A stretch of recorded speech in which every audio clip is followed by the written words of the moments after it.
তো এখানে আমরা যেটা করব সেটা হচ্ছে HTML শিখব। HTML এর জন্য আমরা একটু আমাদের HTML এর কি হয় একটা ওয়েবসাইটের মধ্যে দেখে আসি। যেমন একটা সাইট আছে রায়ান্স কম্পিউটার, চিনেন এই সাইটটাকে? রায়ান্স কম্পিউটার এটা হচ্ছে ওদের একটা কম্পিউটার বেসড ওয়েবসাইট, যারা কম্পিউটার সেল করে থাকে সাধারণত। তো এটা একটা ওয়েবসাইট। এই ওয়েবসাইটটা আমি যে দেখতে পাচ্ছি আমার চোখের সামনে যেরকম আসছে, এটা হচ্ছে ডিজাইনারের কাজ। একটা ডিজাইনার এটাকে ডিজাইন করছে, ওয়েবসাইটটাকে ডিজাইন করছে। তো আমরা যখন কোর্সটা করব হয়তোবা এরকম ওয়েবসাইট ডিজাইন করতে পারবো, আশা করা যায়। সেটা আপনাদের উপর ডিপেন্ড করে কতটুকু ভাবে নিচ্ছেন, কিভাবে নিচ্ছেন, কতটুকু বাসায় প্র্যাকটিস করতেছেন, আপনাদের উপরে নির্ভর করে। তো এখানে এই ওয়েবসাইটের মধ্যে আমাদের এখানটা লোগো দেখতে পাচ্ছি, এটা হয়তো একটা লোগো ওয়েবসাইটের, এটা লোগো। এটা একটা সার্চ বক্স, এখানে হয়তো বা কিছু কন্টেন্ট আছে। এটা একটা আইকন, এখানে এই যে একটা লেখাগুলো আছে ল্যাপটপ, ডেস্কটপ, গেমিং, মনিটর। এই লোগোগুলো এই যে সার্চ বক্সটা আনার জন্য, এইখানে যে আইকনটা আছে যে লেখার জন্য, এগুলো করার জন্য প্রথম আপনার HTML লাগবে। HTML দিয়ে আমরা এগুলোকে আউটপুট করব, স্ট্রাকচার রেডি করব। আমরা যদি কোনো কিছুর স্ট্রাকচার রেডি করতে চাই HTML ইউজ করব। HTML এর স্ট্রাকচার ছাড়া CSS অ্যাপ্লাইবল হবে না। আপনি যখন কোনো CSS অ্যাপ্লাই করবেন উইদাউট HTML এ আমরা CSS অ্যাপ্লাই করতে পারি না, কারণ হচ্ছে HTML কে ছাড়া CSS চলে না। CSS দিয়ে কি হয়, ডিজাইনিং এর কাজ হয়। CSS টা আসবে, HTML শেষ করি। তো আমরা HTML দিয়ে একটা স্ট্রাকচার রেডি করে CSS দিয়ে সেটা ডিজাইন করা যায়। কিভাবে? যখন আপনি স্ট্রাকচার রেডি করবেন তখন এই লেখাটা এখানে ছিল না, এর পাশে এই লেখাটা ছিল না। এখানে দেখেন, এখানে একটা ড্রপ ডাউন আইকন আছে, দেখা যায়? এই আইকনটা HTML এ ছিল না, CSS এর আইকনে লিংক করে এখানে নিয়ে আসা হয়েছে। তো নিচে আসি দেখি আরো কি কি আছে। এখানে দেখেন ইমেজ আছে, ইমেজ ছবি আছে না, এই ছবিটাও HTML দিয়ে নেওয়া হয়েছে। এরপরে HTML দিয়ে স্ট্রাকচার রেডি করার পরে CSS দিয়ে ইমেজটার সাইজ কতটুকু হবে, ইমেজটার পজিশন কোথায় হবে, ইমেজটার বাম পাশে কি থাকবে, তার ডান পাশে কোনো জায়গা থাকবে কি থাকবে না, সেগুলো আমরা কি দিয়ে করব, CSS দিয়ে। নিচে আসি দেখে এখানে কি আছে, এখানে কিছু কার্ড আছে, এগুলো বুটস্ট্র্যাপ দিয়ে ইজিলি করা যায়।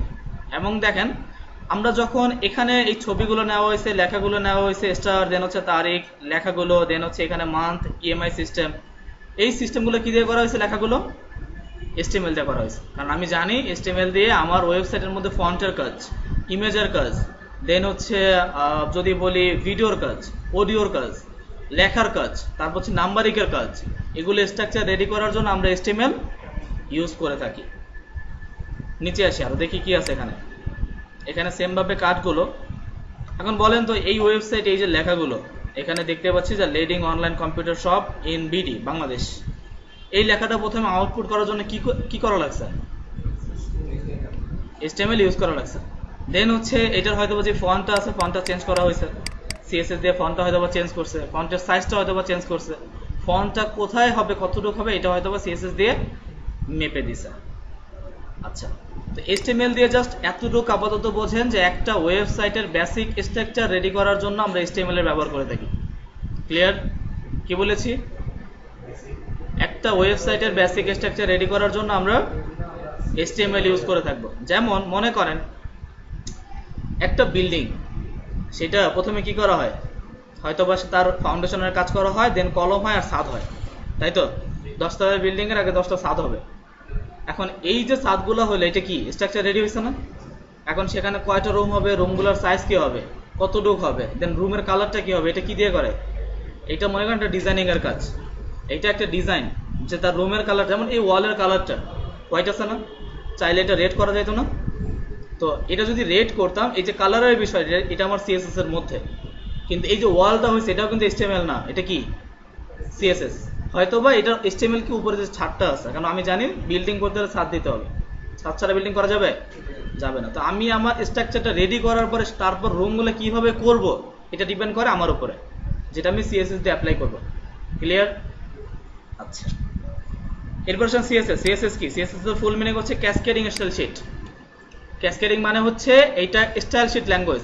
CSS এর কোনো প্রোগ্রামিং ল্যাঙ্গুয়েজ না। HTML, CSS, বুটস্ট্র্যাপ এগুলো কোনোটাই কি না, কোনো প্রোগ্রামিং ল্যাঙ্গুয়েজ না। এগুলো হচ্ছে জাস্ট আমাদের ফ্রন্ট এন্ড ল্যাঙ্গুয়েজ, আমাদের ওয়েব ডিজাইন করার জন্য এই ল্যাঙ্গুয়েজগুলো আমরা ইউজ করে থাকি। তো CSS দিয়ে তো আমি বললাম, CSS দিয়ে একটা ওয়েবসাইটের মধ্যে যত ডিজাইনিং এর কাজ আছে এই ডিজাইনিং এর কাজগুলো কমপ্লিট করব। সিএসএস এর মাধ্যমে। এরপর আসেন বুটস্ট্র্যাপ। এটা কি? এটা হচ্ছে একটা ওয়েবসাইটকে রেসপন্সিভ করার জন্য বুটস্ট্র্যাপ ইউজ হয়ে থাকে। এখন প্রশ্ন হচ্ছে রেসপন্সিভ কি? রেসপন্সিভ হচ্ছে একটা ওয়েবসাইটের ভিউগুলো কিরকম হয়। এখন আমি এই ওয়েবসাইটে কি দিয়ে ভিউ করতেছি বলেন? ব্রাউজার তো সব মোবাইল দিয়ে ভিউ করেন, তো দেখেন তো এটা এরকম আসে কিনা? আসবে না। তো আমরা প্রথম কথা হচ্ছে এটা আমরা ল্যাপটপ ইউজ করতেছি, আমাদের ল্যাপটপ। এই ল্যাপটপের সাইজ অথবা কত? এটা একটা 14 ইঞ্চি মনিটর, তাই তো? একটা 14 ইঞ্চি ল্যাপটপ যেটার সাইজ আমরা দেখতে পাচ্ছি এতটুকু। এইটা যদি কোনো অন্য কোনো ডিভাইস দিয়ে ভিউ করি, আমি সাইটটাকে ইন্সপেক্ট করলাম, এখান থেকে আমি রেসপন্সিভ মোডটা অন করে দিই। এটা হচ্ছে আমাদের রেসপন্সিভ মোড। এই সাইটটাকে যদি ছোট করি, এতটুকু করলাম, মনে করেন এটা হচ্ছে ডিভাইস সাইজ। এই যে ডিভাইস সাইজ এখানে দেওয়া আছে, ডিভাইস সাইজ কত? এটা 718। যদি 718 পিক্সেলের কোনো ডিভাইস দিয়ে এই ওয়েবসাইটে ভিজিট করা হয়, তার জন্য ওয়েবসাইটটা এরকম আসবে। আমি যদি নিচে আসি,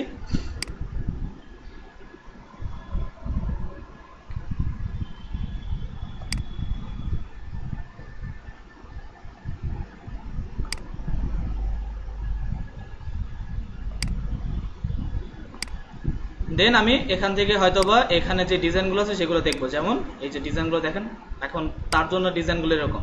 যখন কোনো কি দেওয়া হবে, এটা কোনো 718 পিক্সেলের ওয়েব ব্রাউজার দিয়ে ডিভাইস দিয়ে এটা চেক করা হবে। এটাকে বাড়ান, দেখেন তো যদি আমি বাড়াই তাহলে কোনো চেঞ্জ আসে কিনা। যেমন মনে করেন আমি যদি একটু নিচে আসি, এখান থেকে দেখি আমি কার্ডগুলো দেখি কীরকম অবস্থায় আছে। এখন দেখেন আমাকে প্রত্যেকটা কার্ড, আমি হোমে আসি, এখান থেকে হোমের উপরে ক্লিক করলাম, হোমে আসলাম। দেন আমি আপাতত এখানে এটা আমাকে পাবলিশার দেখাচ্ছে, এটাকে আমি কেটে দিলাম, এটা আমার প্রয়োজন নেই। একটু নিচে আসি এখান থেকে, এখানে দেখেন এখন পাশাপাশি কয়টা কার্ড আছে। ছোট ডিভাইসে জানতো দেখি কয়টা থাকে, ছোট করি এটাকে, কয়টা আছে? একটার পরে এখানে এখন আপাতত দেখাচ্ছে একটা কার্ড। তো যদি এরকমও করা যেত, দেখেন একটার পরে কয়টা আসতেছে, একটার পরে আমার এখানে হয়তো বা দেখি আবার একটু উপরে আসলাম, এখানে 4টা দেখাচ্ছে। আমি যদি এখানে এভাবে করতে পারতো যে একটার পরে 2টা আসবে, দেন তার থেকে বড় ডিভাইসে গেলে 3টা আসবে, তার থেকে বড় ডিভাইসে গেলে 4টা আসবে, এরকমও করা যেত। কিন্তু হয়তোবা তাদের টার্গেট সেটা ছিল না। একটা ওয়েবসাইটের টার্গেট থাকে কিছু। এখানে তাদের ওয়েবসাইটের টার্গেট কি বলতে পারবেন? তাদের ওয়েবসাইটের টার্গেট কারা? বাচ্চারা? কারা তাহলে বলেন? প্রাপ্তবয়স যাদের আইটি সম্বন্ধে ধারণা আছে। একজন বিজনেসম্যান, সে তার কম্পিউটার প্রয়োজন, সে হয়তোবা তার অফিসের ডাটাগুলো কম্পিউটারের মধ্যে রাখতে পারবে, তার জন্য প্রয়োজন। কিন্তু একজন রাস্তার হকার, তার কম্পিউটার দরকার আছে? প্রয়োজন নাই। বুঝতে হবে ওয়েবসাইটের অডিয়েন্স কারা। একটা ওয়েবসাইট আমি বানাচ্ছি, তাদের অডিয়েন্স কারা। অডিয়েন্স অনুযায়ী ওয়েব পেজ ডিজাইন করা হয়, আগে সিলেক্ট করা হয় তাদের ওয়েবসাইটটা কি রিলেটেড। যদি একজন মানুষের ফুড পান্ডা একটা ওয়েবসাইট আছে না, তো ফুড পান্ডার ওয়েবসাইট কারা কারা যাবে সেখানে? যাদের খাবারের প্রয়োজন, নাকি? তো তাদের টার্গেট কারা বলে? কাস্টমার। সে কাস্টমাররা কারা হইতে পারে? যেমন ফুড পান্ডা থেকে কারা খাবার কেনে? প্রাপ্তবয়স্ক সবাই, ছোট বড়। ছোটরা কি খাবার খায় না? তাই বলে কি ফুড পান্ডায় ছোট বাচ্চারা খাবার কেনে না? এটাও না, এটা উত্তর হলো না। প্রয়োজন তার মানে বোঝা গেল যারা কম্পিউটার কিনবে তাদেরও তো প্রয়োজন। সো উত্তর তো এক কথায় শেষ। যদি বলি যে কম্পিউটার ওয়েবসাইট কেমন হবে, যাদের প্রয়োজন তারা আসবে, এক কথায় উত্তর শেষ। তাহলে এটা হলো না। বিষয়টা হচ্ছে যারা অনলাইন ই কমার্স সম্বন্ধে জানে, যারা অনলাইন ই কমার্স সম্বন্ধে, এখনো দুনিয়াতে বাংলাদেশে তৈরি, পৃথিবী বলার দরকার নেই, বাংলাদেশে এরকম অনেক মানুষ আছে যারা জানে না অনলাইনে কিভাবে খাবার কিনতে হয়। তারা বোঝে না কিভাবে অনলাইন থেকে আবার খাবার আসে কিভাবে, তারা বোঝে না। অনেক মানুষ আছে তারা বোঝেই না অনলাইন থেকে আবার কম্পিউটার কেনে কিভাবে। কেন বোঝে না? কারণ তাদের ওয়েবসাইট সম্বন্ধে কোনো ধারণা নাই, ওয়েবসাইট কি তারা বোঝে না। তো আমার বিষয়টা ওইটা না, কারা বোঝে না বিষয়টা এরকম না। বিষয় হচ্ছে কারা ওয়েবসাইটের অডিয়েন্স হবে আমার, সেটা হচ্ছে দেখেন যদি ফুড পান্ডার অর্ডার কারা করবে? যার বাসায় এখন খাবার নাই। চাই বলে কি গরিব মানুষ? জি না। তার মানে এরকম হইতে পারে যে অনলাইন সম্বন্ধে জানে, কিন্তু তার বাসায় খাবার করার মানুষ, এখন রেডি করার মানুষ নাই। সে ইনস্ট্যান্ট রেডি করতে চাচ্ছে, তার বাসায় এখন খাবার রেডি করার মতো কেউ নাই। সে ফুড পান্ডাতে যে কি করবে? খাবার অর্ডার করবে, দেন সে ওখান থেকে খাবার নিবে। তার জন্য কি করতে হবে? জানতে হবে না? নতুন রাস্তায় বাড্ডার দিকে থাকেন এরকম কেউ আছেন? বাড্ডা বনানী গুলশানের দিকে থাকেন, আচ্ছা নাই। তো আমার বাসার ওখান থেকে, আমি গুলশানে থাকি, তো ওখান থেকে কাছে দেখা যায় ফুড পান্ডার কিছু বাস আছে। ওই বাসগুলো যদি চলে দেখবেন যে ফুড পান্ডার অ্যাড করাচ্ছে, পুরো পুরো বাসের শরীরে দেখবেন ফুড পান্ডার আইকন লাগানো, পুরো ওদের কালার, ওদের ছবি, পাশে হয়তো ওদের এখন স্পন্সর আমাদের বাংলাদেশের ক্রিকেটার তামিম ইকবাল, তো ওর ছবিটাও ফুড পান্ডার বাসের মধ্যে লাগানো। এটা দিয়ে কি হচ্ছে? মার্কেটিং। দেন হচ্ছে সে ওয়েবসাইটের এখন অবশ্য ফুড পান্ডা জনপ্রিয় হয়ে গেছে, এখন ফুড পান্ডা কেউ বলতে হয় না। এখন যদি কেউকে জিজ্ঞেস করা অনলাইন থেকে ফুড অর্ডার করো, সে ফুড পান্ডা দিয়ে অর্ডার করবে। ঠিক আছে? তো আমরা ওয়েবসাইট আগে বানাবো, দেন র্যাঙ্কিং কিভাবে করা হয় সেটা এসইওর পার্ট। ঠিক আছে? একটা ওয়েবসাইটকে কিভাবে র্যাঙ্কিং করা হয় সেটা এসইওর পার্ট। তো এসইওর পার্ট আমরা আলোচনা করবো না, কারণ হচ্ছে আমরা এসইও এখানে কোর্স হচ্ছে না, আমরা ডিজাইনিং এর কাজ করতেছি। তো এখানে আসলাম, আমি আমার ওয়েবসাইটের মধ্যে দেখলাম, আমার কম্পিউটার ওয়েবসাইটের মধ্যে HTML দিয়ে স্ট্রাকচার রেডি করব, CSS দিয়ে ডিজাইন করব, বুটস্ট্র্যাপ দিয়ে কি করব? রেসপন্সিভ করব। আমার প্রত্যেকটা ডিভাইসের সাথে যেন আমার ডিজাইনটা মিলে যায়। আচ্ছা, তো তিনটা জিনিস বুঝলাম, HTML দিয়ে স্ট্রাকচার রেডি করতে হয়, CSS দিয়ে ডিজাইন করতে হয়, বুটস্ট্র্যাপ দিয়ে আমার রেসপন্সিভ মোডটা যেন ঠিক থাকে। আমার যখন কোনো ভিজিটর, সবাই তো আর ল্যাপটপ দিয়ে আসবে না, আর সবাই মোবাইল দিয়েও আসবে না, তো তাদের ডিভাইসে যেন আমার ডিজাইনটা সুন্দরভাবে মিলে যায়, তার জন্য আমি ইউজ করব বুটস্ট্র্যাপ। আপনারা কি বুঝতেছেন আমার কথা? তাহলে তো কোনো রেসপন্স নাই। আমি তো মনে করছি যে আপনারা হয়তো বুঝতেছেন না HTML কি, CSS কি, বুটস্ট্র্যাপ কি। আচ্ছা, এরপর আসেন জাভাস্ক্রিপ্ট। জাভাস্ক্রিপ্ট এটা প্রোগ্রামিং ল্যাঙ্গুয়েজ। এখন যদি গুগলে সার্চ করেন ওয়ার্ল্ড টপ 10 প্রোগ্রামিং ল্যাঙ্গুয়েজ, দেখবেন নাম্বার 1 আছে জাভাস্ক্রিপ্ট। কারণ হচ্ছে জাভাস্ক্রিপ্টে অনেক কিছু করা যায়। জাভাস্ক্রিপ্টের অনেকগুলো ফ্রেমওয়ার্ক আছে, ASP.NET, তারপর হচ্ছে আমাদের next.js, সব থেকে লেটেস্ট আমাদের যে ফেসবুক ইউজ করি, ফেসবুকের মধ্যে react.js ইউজ করা হয়েছে। পুরো ফেসবুকটাই রিয়াক্ট দিয়ে করা। জাভাস্ক্রিপ্টের একটা ফ্রেমওয়ার্ক, যেটা খুবই জনপ্রিয় একটা ফ্রেমওয়ার্ক। তো আমরা আমাদের জাভাস্ক্রিপ্টে অনেক কিছু বানানো যায়, অ্যাপস ডেভেলপমেন্ট করা যায়, সফটওয়্যার ডেভেলপমেন্ট করা যায়, ডেস্কটপ অ্যাপ্লিকেশন বানানো যায়, মোবাইল অ্যাপ্লিকেশন বানানো যায় জাভাস্ক্রিপ্ট দিয়ে। ঠিক আছে? তো এটার পার্ট অনেক বেশি। জাস্ট আমরা আমাদের এখানে জাভাস্ক্রিপ্ট রাখা হয়েছে, এই জাভাস্ক্রিপ্টে আপনারা একটা ক্লাস পাবেন। কয়টা? একটা। এটাতে জাস্ট এখন প্রশ্ন হচ্ছে একটা দিয়ে কি হবে? একটা দিয়ে আমাদের ডিজাইনিং এর সাথে যতটুক যায় ততটুকুই। ঠিক আছে? কারণ আপনারা স্কলারশিপে ভর্তি হচ্ছেন, আপনাদের ক্লাস কয়টা জানেন? কয়টা? 4টা মাসে না, টোটাল কয়টা সেটা জিজ্ঞেস করছি।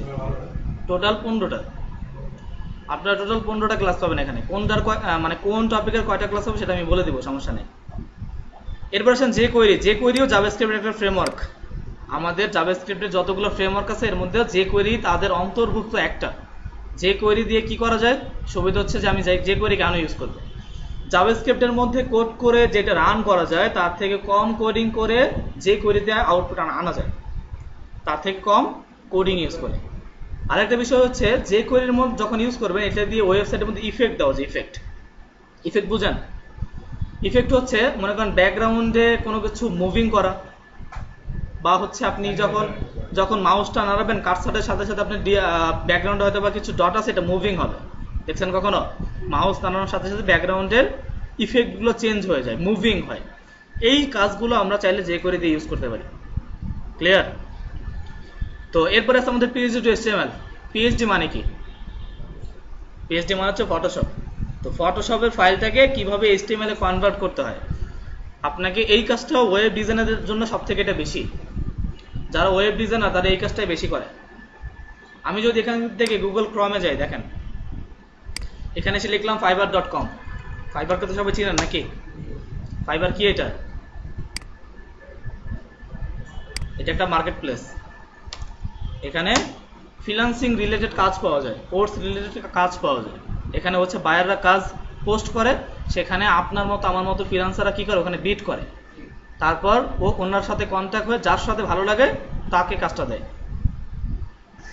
ফাইবারে আমি বলেছি ওয়েব ডিজাইন রিলেটেড সব থেকে বেশি যেই কাজটা পাওয়া যায় সেটা হচ্ছে PHP টু HTML। এই কাজের ডিমান্ড সব থেকে বেশি, আর যারা ডিজাইনার তারা এই কাজটাই বেশি করে। আমি যদি গুগলে এই ফাইবারে সার্চ করি PHP টু HTML,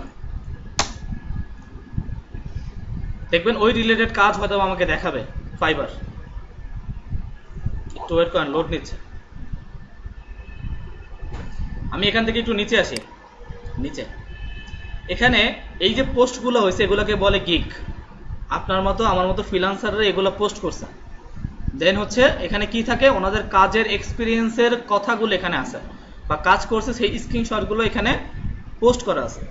আমি যদি এখান থেকে একটা গিগ ওপেন করি, মনে করেন এটাই ওপেন করলাম, দেখি এখানে কি দিছে উনি ওনার গিগের মধ্যে কি দিচ্ছে, যেই কাজটা হয়তোবা একজন বায়ার ওনাকে দিবে। দেখেন উনি একজন লেভেল 2 সেলার।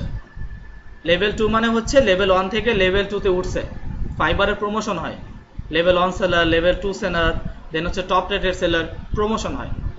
ওনার এই পর্যন্ত টোটাল রিভিউ আছে দেখেন কয়টা, 457টা, যার মধ্যে সবকিছুই 5 স্টার।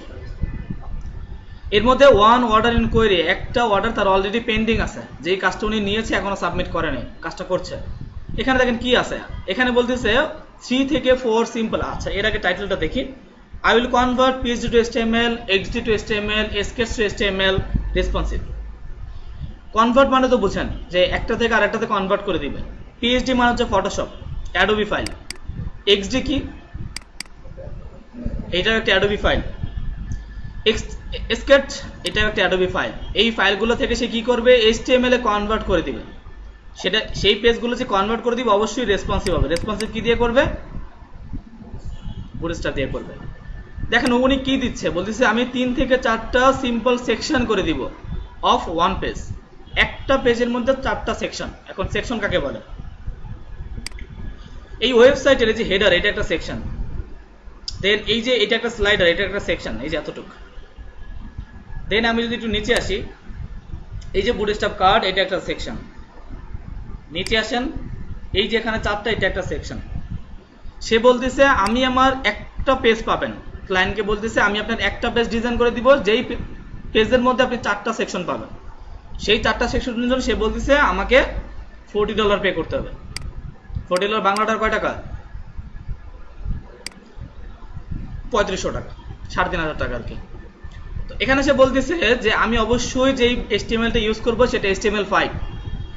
এখন বর্তমানে HTML5 এর একদম লেটেস্ট ভার্সনটা চলে, আমরা অবশ্যই HTML5 এই কোডিং করব। ওকে, এরপরে সে বলতেছে আমার ডেলিভারি টাইম 2 দিন, আমি এটা 2 দিনে ডেলিভার করে দিব। একটা পেজ পাবেন, একটা রেসপন্সিভ পাবেন, একটা স্লাইডার পাবেন, একটা সার্ভার আপলোড পাবেন, আর হচ্ছে ব্রাউজার কম্প্যাটিবিলিটি। সার্ভার আপলোড কি, সার্ভার আপলোড হচ্ছে এই ওয়েবসাইটটা আপনি যদি এখন ওয়ার্ল্ডের যে কোনো প্রান্তে থেকে যদি এটা সার্চ করেন, এটা আসবে না।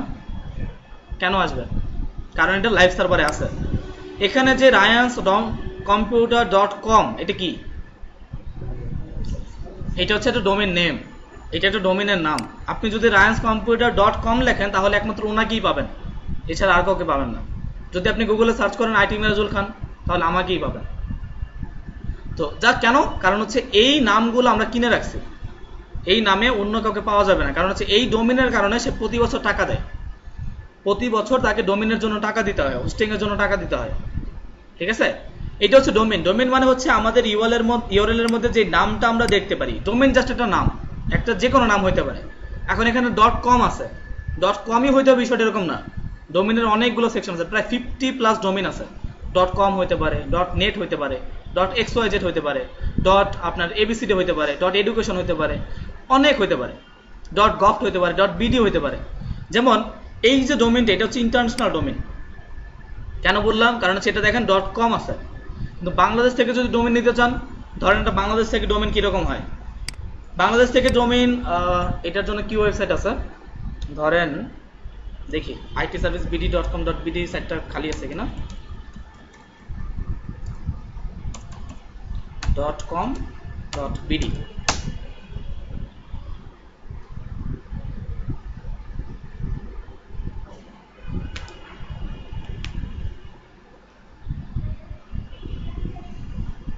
আচ্ছা যাক, মানে সাইটটা লাইভে নাই, এই জন্য আস্তে লেট করতেছে।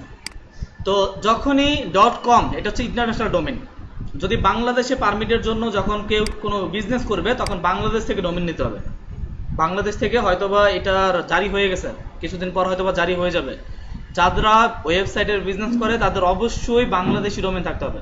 বাংলাদেশি ডোমেন কোথা থেকে, এখানে BTCL থেকে, এই যে আসছে দেখেন itservicebd.com.bd, এই শেষের বিডি আছে না, এটা হচ্ছে বাংলাদেশ থেকে কেনা। এই ডোমেনটা বাংলাদেশ সরকার থেকে কিনে নিছে, কারণ হচ্ছে বাংলাদেশ থেকে বিজনেস করার জন্য বাংলাদেশি ডোমেন লাগবে। আপনারা জানেন facebook.com.bd, এটার ঘটনা জানেন, এটা একটা ছেলে কিনে ফেলছিল।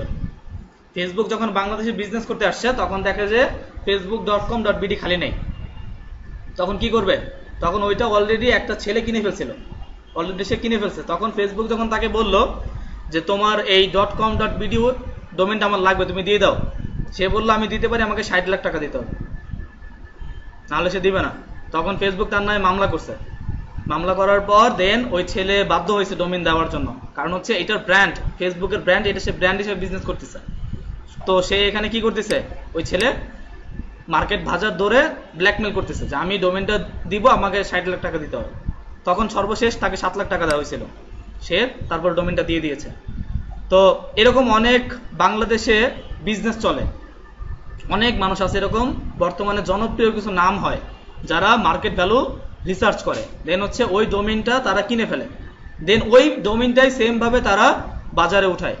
একটা ডোমেনের দাম .com, একটা ডোমেনের দাম 900 টাকা, 950 টাকা, একটা .com ডোমেনের দাম 950 টাকা। কিন্তু আপনি অনেক এরকম অনেক পেইড রেজিস্টার্ড ডোমেন আছে, যদি সার্চ করেন দেখেন।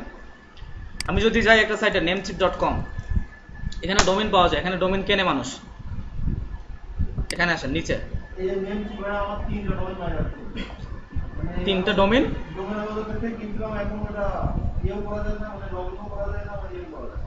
না, তাহলে আপনি কি করছেন হয়তো আপনার প্রবলেম, আমরা তো সবসময় নেমচিপ থেকে ইউজ করি। নেমচিপ থেকে ডোমেন কিনছেন কবে? জুনে কিনেছেন, এখন কি হয়েছে?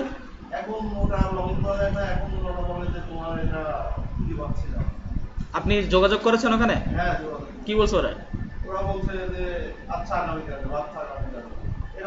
কি ডোমেন, নাম কি? গরু বাজার। হোস্টিং কিনছেন? তো আপনার ডোমেনটা রাখবেন কোথায়? আপনি ডোমেনটা যে রান করবেন কোথায়? আপনি হোস্টিং লাগবেন আপনার? কোথায় লগ ইন করবেন ডোমেনটা? আপনাকে সিপ্যানেল দিছে? সিপ্যানেল ছাড়া আপনি ডোমেন ইউজ করবেন কিভাবে? আগে একটা হোস্টিং কিনতে হবে, তো হোস্টিং কিনে আপনার ওই ডোমেনটার মধ্যে ওয়েবসাইট রান করতে হবে, তারপর আপনি দেখবেন আসে কি আসে না। আগে একটা হোস্টিং কেনেন। কি ডোমেন, আর কি কি ডোমেন কিনছেন? গরু বাজার।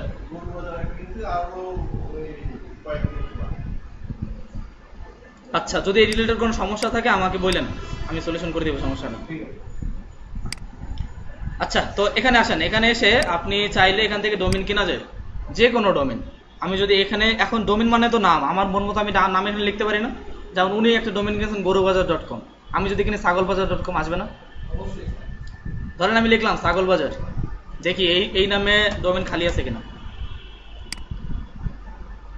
আর অবশ্যই নেমচিপে কোনো আপনার যখন কিনবেন তখন আপনার কার্ড থাকতে হবে, হ্যাঁ, আপনার ডলার ইনভেস্ট কার্ড থাকলে তারপরে আপনি পেমেন্ট করতে পারবেন।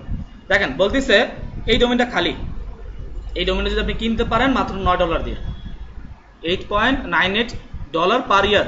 এই পেমেন্ট আপনাকে প্রতি বছর নেমচিপকে করতে হবে, কারণ হচ্ছে আপনি যে ডোমেনটা কিনছেন এটার মেয়াদ হচ্ছে 1 বছর। 1 বছর পরে এই ডোমেনটা আর কাজ করবে না, তখন আবার তাদেরকে পেমেন্ট করলে তারা আবার আপনাকে রিনিউ করে দেবে। প্রতি বছর ডোমেন হোস্টিং রিনিউ করতে হয়। তো এই হচ্ছে মোটামুটি আমরা সিপ্যানেল বা হলো ডোমেন সম্বন্ধে কথা বললাম।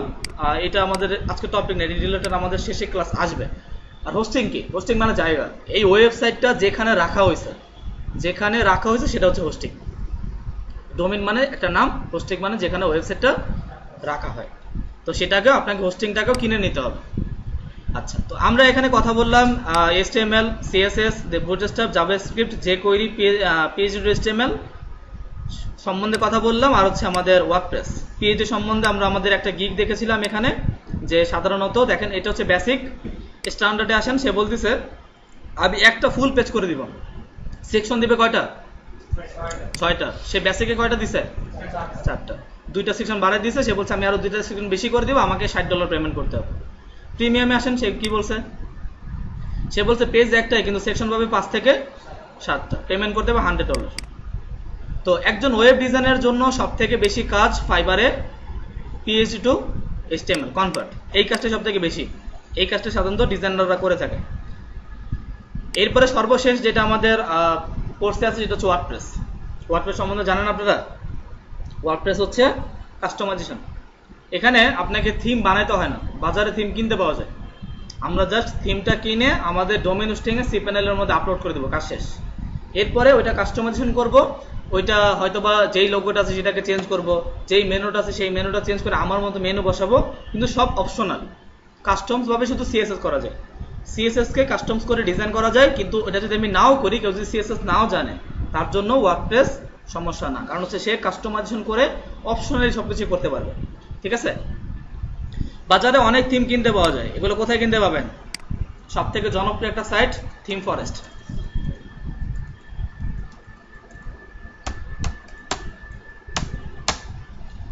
এই সাইটের মধ্যে থিম কিনতে পাওয়া যায়। এখানে প্রায় আপনার কয়েক লক্ষ থিম আছে, কয়েক লক্ষ থিম আছে। এর মধ্যে কিছু জনপ্রিয় থিম আছে। আমি যেটা থিম সার্চ করি, যেমন উডমার্ট, এটা একটা খুবই জনপ্রিয় থিম। এদের অনেকগুলো আপনার ডেমো আছে, প্রায় 100+ ডেমো, মানে একটা থিমেরই এতগুলো ডেমো তারা রেডি করে রাখছে। দেখেন, আমি যদি একটু নিচে আসি, এইটা হচ্ছে একটা থিম, এটার মধ্যে ডিজাইন আছে। এই থিমের দাম কত দেখেন তো? $60। এই থিমটা কতবার সেল করছে দেখেন, কতবার? 36,000 বার এটা সেল করছে, 36K। তো এখন যদি হিসাব করেন তাহলে এই একটা থিম দিয়ে তারা কত টাকা ইনকাম করছে, যার বাংলা টাকা 117 কোটি টাকা, জাস্ট এই একটা থিম দিয়ে তারা ইনকাম করছে। কিন্তু আপনাদের করছে থিম ডেভেলপমেন্ট নাই, সো আপনাদের এই আশা করে লাভ নেই, এটা হচ্ছে অন্যরা করছে। থিম ডেভেলপমেন্টের সেক্টর এটা আলাদা। আচ্ছা, দেন হচ্ছে এখানে যদি প্রিভিউ করি আমি, দেখেন প্রিভিউর মধ্যে অনেকগুলো ডেমো আছে। এখান থেকে যদি ডেমোস দেখি, আমি যে কোনো একটা ডেমো আমি ওপেন করব। মনে করেন এটা একটা ডেমো ওপেন করলাম, এখানে অনেকগুলো ডেমো আছে, প্রায় ওদের এই যে দেখেন 350+ ডেমো। এই যে একটা ডেমো দেখছেন না, এই যে ওয়েবসাইটটা, এটা অলরেডি রেডি, এটা কিন্তু ডিজাইন করা। দেখেন অলরেডি একটা ওয়েবসাইট তারা ডিজাইন করে রেখে দিছে। এখন কেউ কি করবে, এই ডোমেন, এই যে টেমপ্লেটটা আছে এটাকে জাস্ট টাকা দিয়ে কিনবে, কিনে তার ডোমেনের মধ্যে এটা আপলোড করে দিবে। আপলোড করার পর এগুলো চেঞ্জ করবে, হয়তো এখানে এই লেখাটা চেঞ্জ করবে, এই মেনুটা চেঞ্জ করবে, এগুলো সব চেঞ্জ করে দিবে। দেন হচ্ছে এই লেখাগুলো সব চেঞ্জ করে দিবে, এক্স্যাক্টলি যা আছে সব চেঞ্জ। তখনই এটা অন্য আরেকজনের সাইট হয়ে যাবে। ক্লিয়ার? তো এই যে চেঞ্জ করার, কাস্টমাইজেশন যে করে, এই করার সিস্টেমটাকে আমরা বলবো কি দিয়ে করবো? ওয়ার্ডপ্রেস।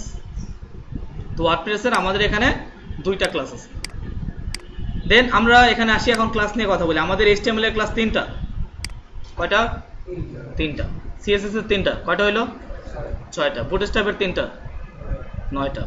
আমাদের PHP টু HTML এর 1টা। কয়টা হইলো? 10টা। একটা হচ্ছে আমাদের জাভাস্ক্রিপ্ট, একটা হচ্ছে আমাদের jQuery। কয়টা হইলো? 12টা। 2টা ওয়ার্ডপ্রেস, 14টা। মার্কেটপ্লেস fiverr.com নিয়ে একটা। কয়টা হইলো? 15টা। আপনারা টোটালি 15টা ক্লাস আমার থেকে পাবেন, প্রতি সপ্তাহে একটা করে।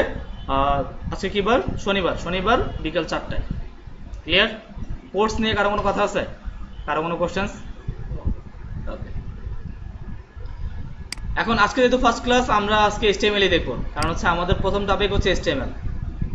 এখন HTML কি, HTMLটা কি সেটা সম্বন্ধে আগে জানতে হবে। তো চলেন HTML সম্বন্ধে একটু জেনে আসি। HTML উইকিপিডিয়াতে আসি। এখানে হয়তোবা আমরা জানি উইকিপিডিয়ার মধ্যে আমাদের ডাটা থাকে বা কোনো তথ্য থাকে, যেখান থেকে আমরা চাইলে তথ্য নিতে পারি।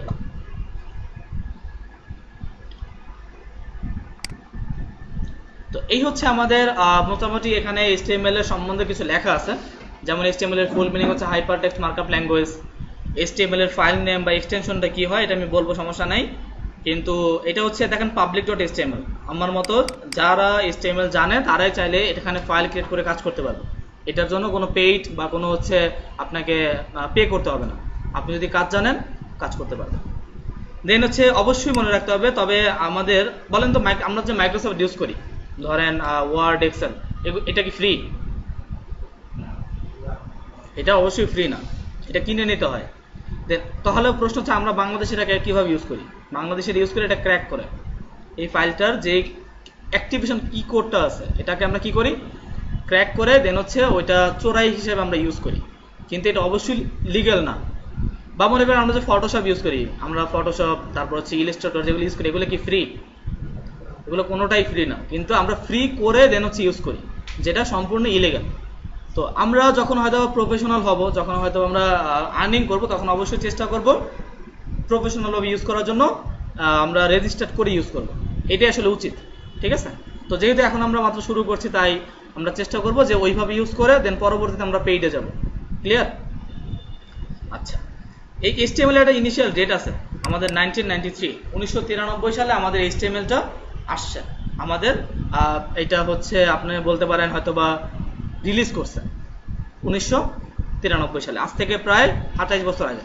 ঠিক আছে, আচ্ছা, এরপরে নিচে আসলে বলতেছে টাইপ অফ ফরম্যাটটা কি? এটা একটা ডকুমেন্ট পেজ, এটা হচ্ছে ডকুমেন্ট নিয়ে কাজ করা হয়। এরপরে আমরা তো অবশ্যই জানি এটা কন্টেনার বা ওয়েব পেজ। আমরা যদি কোনো HTML কোড রান করি, সেটা আমরা কোথায় দেখতে পাবো? ওয়েবে দেখতে পাবো। এটা ওয়েব ছাড়া আপনি ভিউ করতে পারবেন না, এটা দেখতে পারবেন না। আমরা যখনই কোনো HTML ফাইল করব, এটা ওপেন করলে হয়তো বা এই ব্রাউজার ওপেন হবে, হইতে পারে সেটা গুগল ক্রোম, হইতে পারে মোজিলা, হইতে পারে ফায়ারফক্স, বা হইতে পারে আপনার অপেরা মিনি, যে কোনো একটা ব্রাউজারে সেটা শো করবে। আচ্ছা,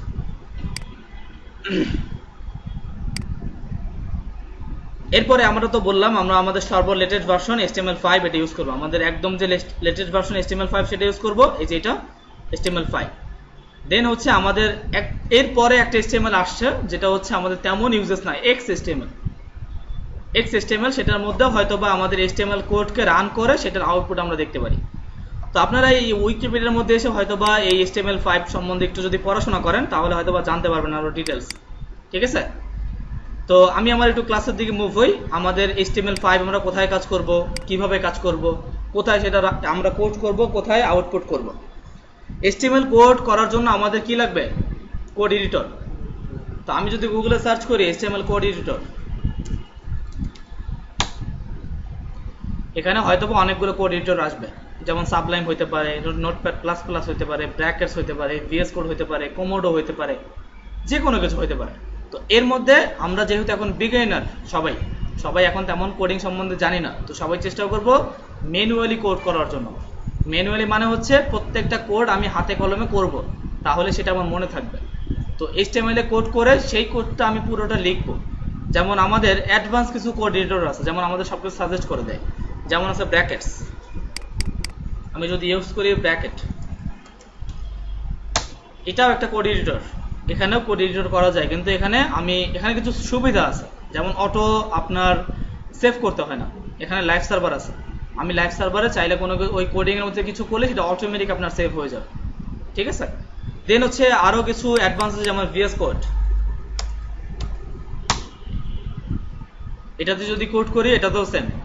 এই VS কোড এখানে যদি কোড কখন করব? যখন কোনো প্রজেক্ট রেডি করব। একটা প্রজেক্ট যখন করব, তখন আমাদের হাতে সময় কম থাকে, তখন আমাদের হয়তোবা ক্লায়েন্ট বলে দেয় আমাকে এই ওয়েবসাইটটা 7 দিনের মধ্যে করে দিতে হবে। তখন আমরা দ্রুত করার জন্য এগুলোর সাপোর্ট নিয়ে দ্রুত কোড করব। আর এখন ম্যানুয়ালি কেন করব? এখন ম্যানুয়ালি যখন করব, তখন এই কোডগুলো আমার মুখস্থ হয়ে যাবে।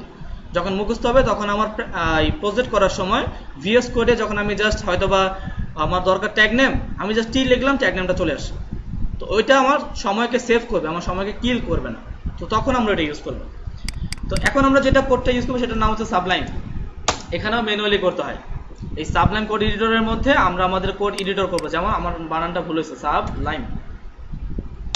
সাবলাইম টেক্সট, এটা হচ্ছে একটা কোড এডিটর। এখান থেকেও আমরা ম্যানুয়ালি কিভাবে কোড করতে হয় সেটা আমরা দেখব। তো অবশ্যই সবাই, এটা হচ্ছে আমাদের সাবলাইমের ইন্টারফেস, দেখেন, বা হচ্ছে এটার URL সেম sublimetext.com। দেন যদি এখান থেকে নিচে আসি,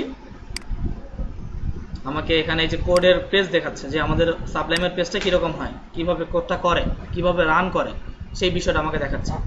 তো আপনারা যেটা করবেন, সবাই সাবলাইম যদি লিখি ডাউনলোড, তাহলেই আমাকে ডাউনলোড পেজে নিয়ে যাবে।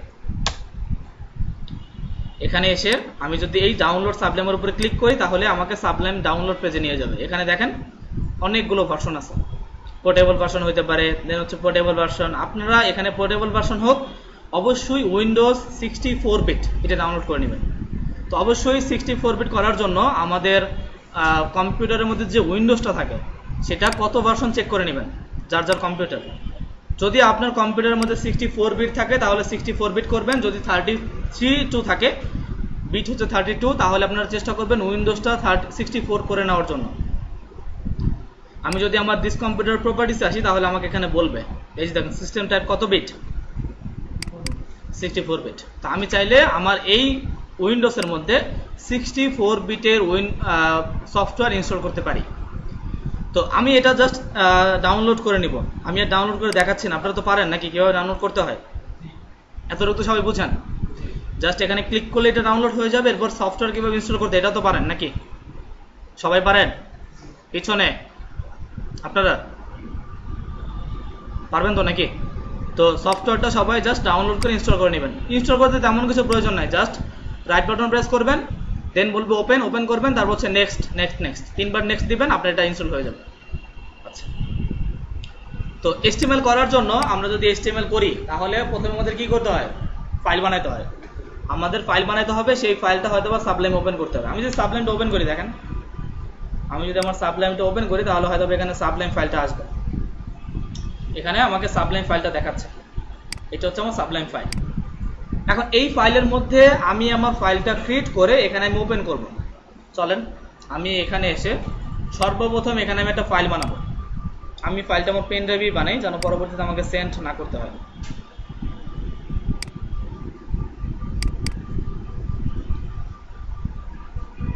আপনার তো HTI নাকি, HTI ব্যাচ, আপনাদের ব্যাচ হচ্ছে আপনাদের ব্যাচ নাম্বার কত বললেন আমাকে, 2140। দেন হচ্ছে আমাদের স্যাটারডে, দেন হচ্ছে চ্যাপ্টার।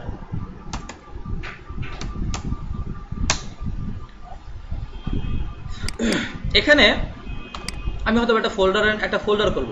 সেই ফোল্ডারটা যা কিছু হইতে পারে, আপনি আপনার মনের মতো করে নাম দিতে পারেন, সমস্যা নেই। তো আমি এখানে জাস্ট হয়তো একটা ফোল্ডার নিলাম, ফোল্ডারের নাম দিলাম হয়তো বা ফার্স্ট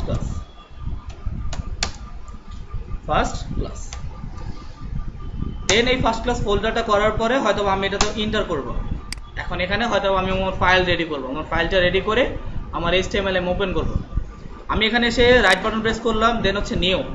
এখানে অনেকগুলো অপশনের মধ্যে নিউ থেকে আমাদের যেতে হবে টেক্সট ডকুমেন্ট। কোথায়, এই জিনিসটা ভালো করে বুঝবেন। এইটা যদি না বুঝেন তাহলে ফাইল ক্রিয়েট না করতে পারলে কখনোই কোড করতে পারবেন না। সো এটা আমি এখন বলতেছি, এটা কিন্তু আর আমি সেকেন্ড টাইম রিভিউ করব না, ঠিক আছে?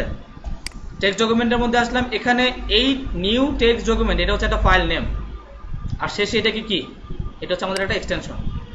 এখন এক্সটেনশনটা এখন কি মোডে আছে, টেক্সট মোডে আছে। আমি হয়তো বা এই ফাইলের একটা নাম দিব।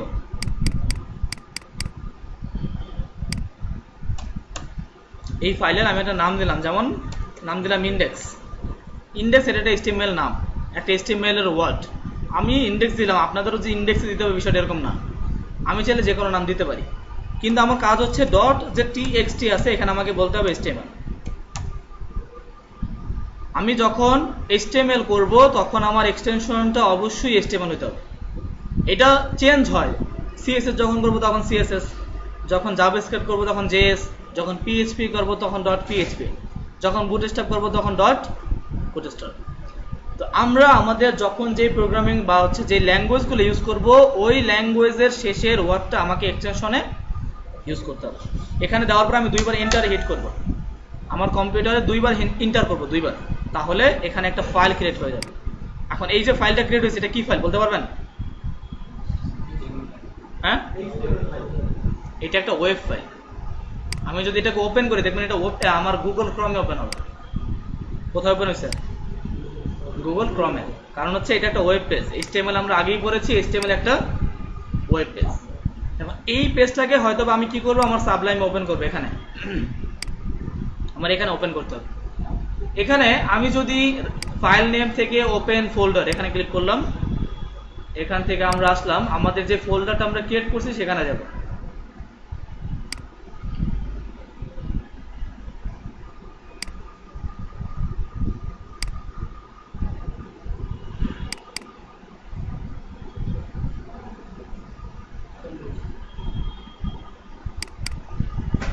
এই ফার্স্ট ক্লাসটা আমি সিলেক্ট করে জাস্ট এটাকে আমি ওপেন করতেছি। এই যে সিলেক্ট ফোল্ডারে যদি ক্লিক করে তাহলে এটা ওপেন হয়ে যাবে।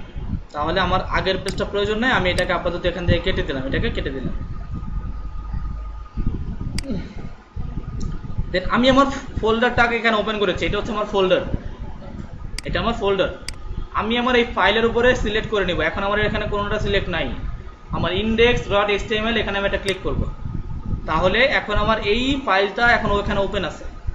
এখন যদি আমি এখানে কিছু কোড করি তাহলেই এটা এই আউটপুটে আসবে, এটা আমি এখানে দেখতে পাবো।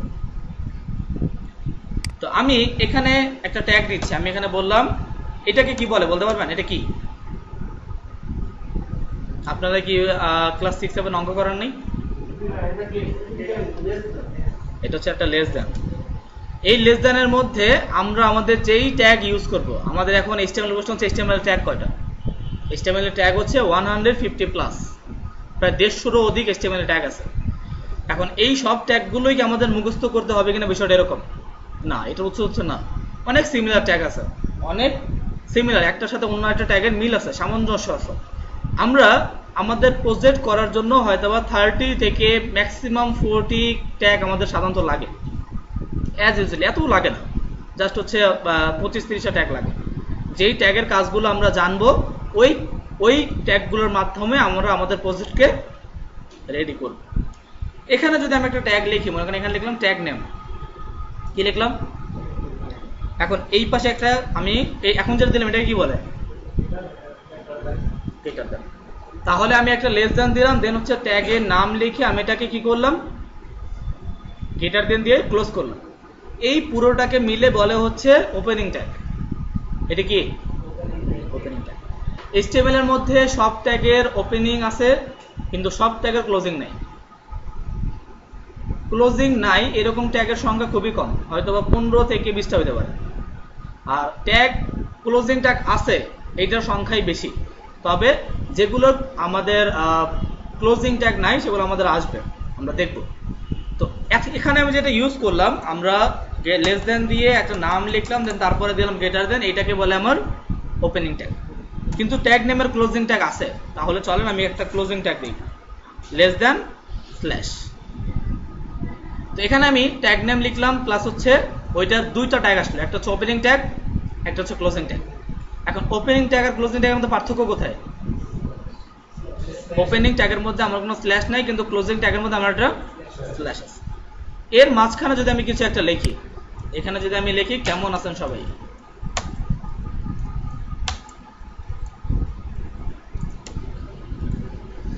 এটাকে কিছু লেখার পরে আমাকে কন্ট্রোল-S দিয়ে সেভ করতে হবে, কন্ট্রোল-S দিয়ে সেভ করতে হবে, তাহলেই এটা আউটপুটে আসবে, নাইলে আসবে না। যদি সাবলাইমে করেন, আর যদি VS কোড বা ব্র্যাকেটসে করেন তাহলে এটা লাগে না, এটা প্রয়োজন নেই, সেভ করা লাগে না। এটাকে আমি সেভ করে এখানে এসে আমাকে রিলোড দিতে হবে, রিলোড। দেখেন এখানে লেখা আসছে, এখানে একটা লেখা আসছে কেমন আছেন সবাই। তার মানে বোঝা গেল আমাদের HTML এর মধ্যে যদি আমরা কিছু আউটপুট করতে চাই, আমরা কি করব?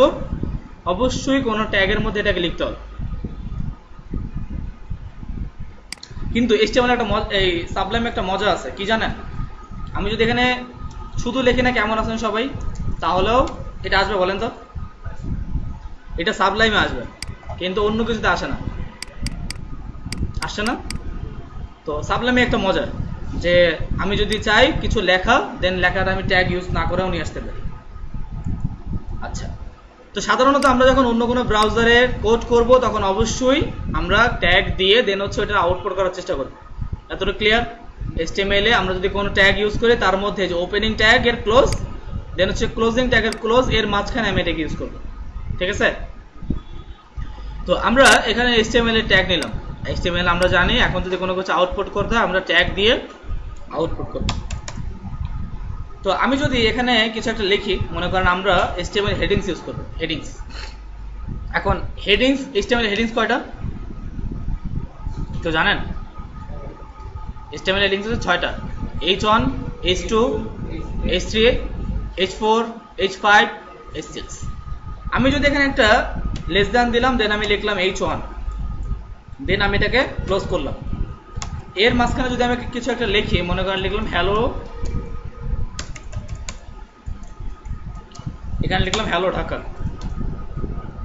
এই লেখাটা আমি জাস্ট এখানে টাইপ করলাম। এখন যদি এখানে এসে রিলোড করি, এখানে দেখেন তো আমার একটা হেডিং আসছে না? এই হেডিং লেখাটা আর এই লেখাটার মধ্যে কোনো ডিফারেন্স আছে? কি ডিফারেন্স? এই লেখাটা বোল্ড আছে আর প্লাস একটু বড় আছে, তাই তো? আচ্ছা, আমরা জানি হেডিংস এর আইএনজি বাদ দেন কি হয়? হেড। হেড মানে কি? মাথা কই থাকে? উপরে। এই হেডিংসটা সব সময় কোনো কিছুর টাইটেল হিসাবে কাজ করে। হইতে পারে একটা ইমেজের টাইটেল, হইতে পারে একটা কন্টেন্টের টাইটেল, হইতে পারে আপনার কোনো অডিও ট্যাগের টাইটেল। যেমন আমি যদি এখানে একটু সার্চ করি, মনে করেন প্রথমআলো.com। প্রথম আলো তো সবাই চেনেন নাকি? এটা একটা নিউজ পত্রিকা। এখানে অনেক নিউজ পাওয়া যায়, আজকের খবরগুলো। দেন হচ্ছে নতুন নতুন আপডেট আসে, কিছুক্ষণ পর পর ওরা পোস্ট করে নতুন যেটা আসে মাত্র। এখানে একদম নতুন যেটা নিউজ আছে দেখেন, বলছে যে কেন্দ্রীয় ব্যাংকের নিয়োগ পরীক্ষাও জালিয়াতি। এটা একটা নিউজ। এই নিউজের মধ্যে যে লেখাটা আছে, যেমন এটার মধ্যে আমি ঢুকি, এই নিউজটার মধ্যে আমি একটু প্রবেশ করলাম। এখানে যেই নিউজটা আছে এটা একটা টাইটেল। দেন এর নিচে দেখেন একটা ছবি আছে বাংলাদেশ ব্যাংকের, এখানে কিছু লেখা আছে। এই লেখাটা আর এইখানে যে লেখাটা, এই দুটো লেখা সেম? ভালো করে দেখে বলেন, এটা আর হচ্ছে এটা, এই দুটো সেম না। এখন এই লেখাটা একটু বড় আছে, একটু বোল্ড আছে, এটা এরকম কেন হইল? এটা একটা H1, আপনি শিওর? কিভাবে বুঝলেন এটা H1? বলেন। হেডলাইন আছে, এইটা উত্তর হইতে পারে। যেটা উপরে আছে যার কারণে আমি বুঝতে পারছি এটা হেডিং। চলুন এটা চেক করি।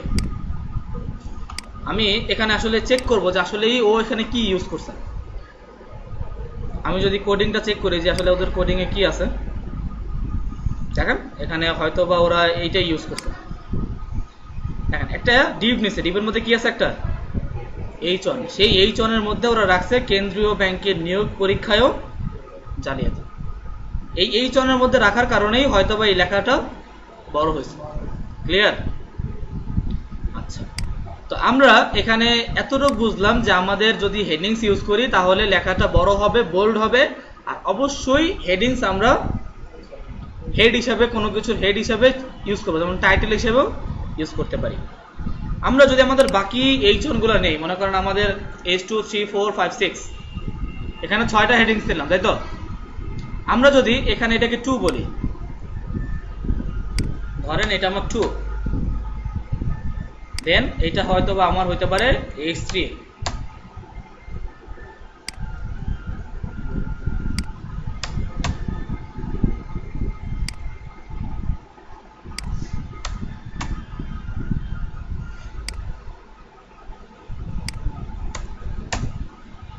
এখানে 6টা হেডিংস দিলাম, H1, H2, H3, H4, H5, H6।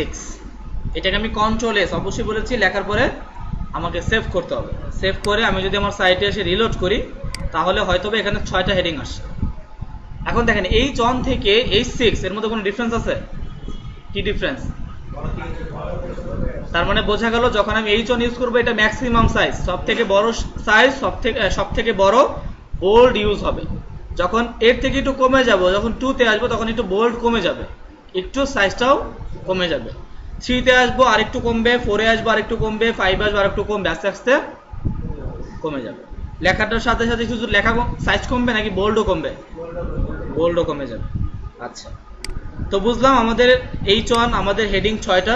যেই হেডিং 6টার মধ্যে আমরা আমাদের যে কোনো যেই টাইটেলটা আমার প্রয়োজন হয় সেই টাইটেলটা ইউজ করব। H1 না হয় H3 আমার প্রয়োজন হতে পারে, H5ও আমার প্রয়োজন হতে পারে। ক্লিয়ার? আচ্ছা, এখন আপাতত আমি এখানে হয়তো বা একটা রাখলাম, বাকিগুলো ডিলিট করে দিই। একটা রাখলাম, এটা আমার প্রয়োজন নাই, আমি এটাকে আপাতত হয়তো বা আমি ডিলিট করে দিলাম।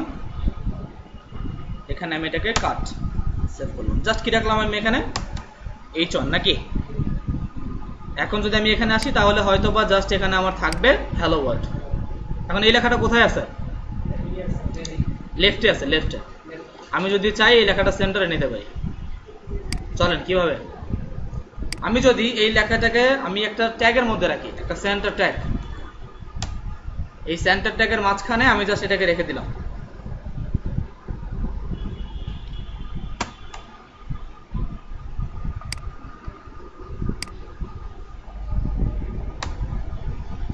এখানে জাস্ট একটা সেন্টার ট্যাগের মাঝখানে আমার এই H1টাকে আমি কি করলাম, রেখে দিলাম।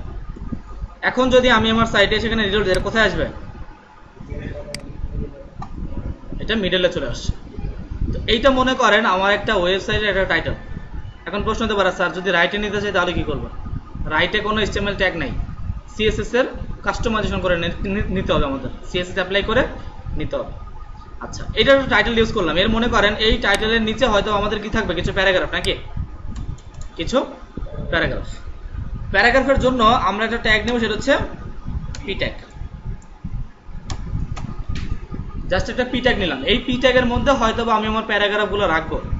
প্যারাগ্রাফ, এখন প্যারাগ্রাফ কই পাবো? প্যারাগ্রাফের জন্য আমি যদি চাই ওখানে বসে বসে লিখতেও পারি, সমস্যা নেই। আর যদি না চাই তাহলে কপি করে নিতে পারি। আমি তো প্রথম আলো থেকে কপি করলাম, কিন্তু আপনারা কি প্রথম আলো থেকে কপি করবেন? না। আমরা প্যারাগ্রাফ কপি করার জন্য একটা সাইট আছে, লোরেম ইপসাম। এই লোরেম ইপসামের মধ্যে আমাদের অনেক প্যারাগ্রাফ পাওয়া যায়। এটার উপরে ক্লিক করলাম, দেন এখানে এসে এই প্যারাগ্রাফটাকে জাস্ট সিলেক্ট করলাম, Ctrl+C কপি করলাম। দেন আমি আমার সাইটে এসে এখানে এই দুই প্যারাগ্রাফের মাঝখানে পি ট্যাগের মাঝখানে এটাকে ছেড়ে দিলাম। তাহলে এখানে কি আসছে, একটা প্যারাগ্রাফ আসছে। এখন যদি আমি আমার সাইটে এসে এখানে যদি রিলোড দিই, প্যারাগ্রাফ দেখা যায়। তো মনে করেন এটা আমার টাইটেল, এটা হচ্ছে আমার প্যারাগ্রাফ। এখন এই প্যারাগ্রাফের মধ্যে আমি চাইলে ডিজাইন করা যায়। যেমন মনে করেন আমি যদি মাইক্রোসফট ওয়ার্ড ওপেন করি, মাইক্রোসফট ওয়ার্ড,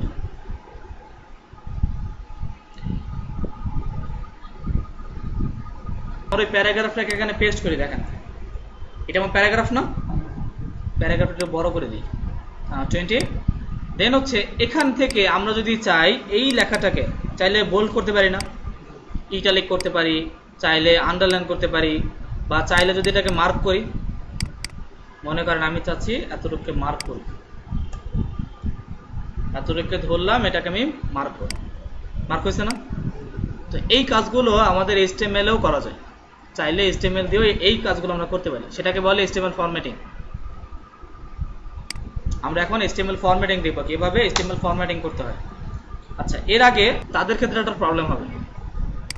যেমন আমি এখানে সেটা ফাইল করছিলাম না, এই যে index.html লেখার সাথে চলে আসছে না, কিন্তু যারা কখনো তাদের পিসিতে এটা করেন না তাদের এটা আসবে না। তাদের আসার জন্য একটু কাজ করতে হবে, একটু সেটিংস করতে হবে। এটা ভুলে গেছিলাম বলতে, এখন বলে দিচ্ছি। আপনারা সবাই কন্ট্রোল প্যানেলে আসবেন। কন্ট্রোল প্যানেল, প্রত্যেকটা কম্পিউটারের মধ্যেই এই অপশনটা থাকে, কন্ট্রোল প্যানেল। এখানে এসে হয়তো আপনার কম্পিউটারের মধ্যে এরকম থাকবে, এরকম। এখান থেকে আপনারা হয়তোবা এই ক্যাটাগরিটাকে আইকন মোড করে নেবেন। এখানে অনেকগুলো অপশনের মধ্যে যদি উইন্ডোজ 7 হয়, যদি উইন্ডোজ 7 হয় তাহলে একটা অপশন থাকবে ফোল্ডার অপশন, আর যদি উইন্ডোজ 10 হয় তাহলে থাকবে ফোল্ডার এক্সপ্লোরার অপশন।